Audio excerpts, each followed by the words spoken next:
Pemirsa, kasus positif COVID-19 di Indonesia kembali meningkat. Apakah hal ini dipengaruhi dengan adanya varian XBB dan bagaimana risiko bagi pasien yang terkena COVID-19 berulang? Dan untuk membahasnya kita sudah terhubung dengan epidemiolog Pandu Riono. Pak Pandu, bagaimana Pak Anda melihat perkembangan kasus COVID-19 dalam negeri saat ini dan apakah memang pengaruh XBB ini begitu signifikan dalam penularan? Iya, biasanya kalau ada varian baru, itu akan terjadi peningkatan kasus karena varian baru itu biasanya jauh lebih mudah menular. Ya. Tapi semuanya ini dari keluarga Omikron. Kita tahu dari karakteristik keluarga Omikron itu dampak pada severity atau keparahan atau dampak pada kematian sangat rendah gitu kan.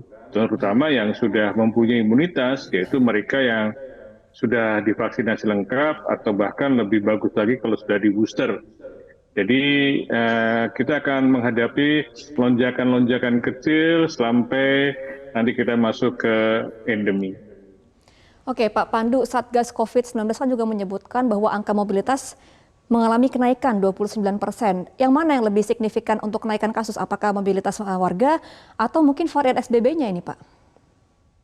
Ya, mobilitas kan sejak mudik Lebaran tahun lalu sudah beberapa bulan yang lalu sudah meningkat tajam kan. Jadi di PPKM kan tidak ada dampaknya lagi. Ya, jadi sekarang kan juga PPKM-nya satu terus artinya tidak ada pembatasan kegiatan masyarakat.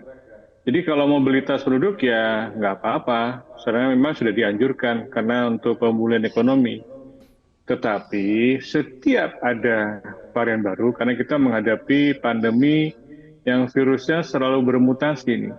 Dan WHO memperkirakan itu sekarang tuh yang beredar itu ada 300 jenis mutasi baru. Tetapi yang bertahan adalah mereka yang mau udah menular. Dan kebetulan yang bertahan nih setelah BA4, BA5, sekarang keren namanya XBB gitu kan. Jadi di beberapa wilayah sekitar Indonesia juga sudah lebih dulu.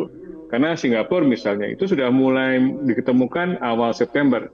Di Indonesia diketemunya pada akhir September. Kita terlambat ya. Singapura sudah menurun dan kita sudah mulai meningkat. Jadi lebih dipengaruhi oleh adanya varian baru. Baik, karena ada varian baru, meskipun sebenarnya mobilisasi masyarakat juga dapat dikatakan sudah seperti biasa ini Pak Pandu ya. Tapi kalau misalnya kita melihat kasus ini nantinya akan terus meningkat seperti itu, apakah masih diperlukan lagi aturan-aturan yang mempengaruhi dan juga mengatur bagaimana mobilisasi masyarakat seperti pembatasan? Masih perlu nggak itu Pak Pandu kira-kira? Kalau saran saya sih tidak perlu lagi, karena kita sudah dalam kondisi yang berbeda.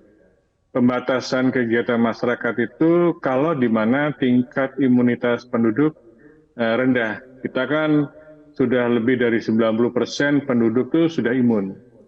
Dan angka cakupan vaksinasinya cukup tinggi. Ya. Tapi masih belum cukup. Sudah tinggi, ya betul. Tapi belum cukup. Kenapa belum cukup? Karena vaksinasi booster kita masih stuck atau tidak naik-naik sekitar 30%. Kita pernah mengalami kekosongan vaksin ya, dan juga selain itu juga masyarakat merasa sekarang kasusnya rendah ya. Jadi sebagian sudah lepas masker. Nah ini yang menurut saya boleh beraktivitas sebebas-bebasnya, tetapi tetap menggunakan masker. Dan yang belum menuntaskan vaksinasinya, sekarang sudah tersedia vaksin, segera lengkapi vaksinasi. Karena dari data yang dikemukakan oleh Kemenkes, mereka yang masuk rumah sakit dan yang wafat pada umumnya adalah mereka yang belum divaksinasi, terutama yang belum divaksinasi.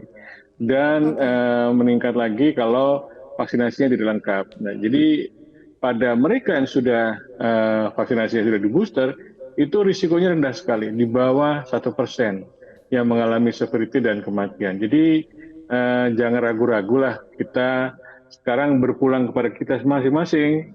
Jadi pemerintah tidak akan membatasi kegiatan dan tidak perlu menurut saya. Yang penting kita memperkuat ketahanan imunitas kita dan kebiasaan baik pakai masker tetap bisa dilanjutkan. Oke, Pak Pandu, mungkin ini singkat saja. Jika ada orang yang reinfeksi dari COVID-19, seberapa besar risiko peningkatan penyakitnya untuk orang tersebut? Ya, ini ada studi yang bagus sekali dimuat di majalah Nature Medicine. Itu ternyata reinfeksi itu meningkatkan keparahan, ya, meningkatkan hospitalisasi, meningkatkan kematian, dan juga meningkatkan mengalami gejala gangguan organ kalau dia terinfeksi berulang. Nah, jadi dibandingkan mereka yang terinfeksi sekali, dibandingkan yang infeksi 2 kali, dibandingkan infeksi 3 kali, semakin sering terinfeksi, semakin meningkatkan hospitalisasi atau membutuhkan perawatan rumah sakit, dan juga kematian, ya, dan juga gangguan jantung, gangguan penyakit-penyakit di organ lain. Jadi ternyata walaupun sudah divaksinasi, reinfeksi itu penting. Artinya apa? Artinya pemerintah atau kita semua tetap walaupun sudah divaksinasi, prokes tetap tidak boleh ditinggalkan. Karena sebenarnya yang mencegah penularan itu prokes. Sampai nanti kalau kita punya vaksin yang bisa mencegah infeksi. Tapi sekarang kan belum. Atau bisa ketahanannya kita bisa andalkan. Kan belum. Sekarang baru menurunkan risiko untuk mengalami keparahan dan juga mengalami kematian. Jadi kita punya keterbatasan vaksin yang sekarang ada juga. Jadi kombinasi vaksinasi booster dan tetap jaga prokes supaya kita tidak mengalami masalah-masalah yang terkait dengan pandemi yang sudah mulai melanda ini. Baik, berarti memang vaksin lengkap dan juga prokes, masker, jauhi kerumunan ya Pak Pandu ya. Terima kasih Pak Pandu Riono selaku epidemiolog untuk informasinya. Selamat kembali beraktivitas Pak Pandu.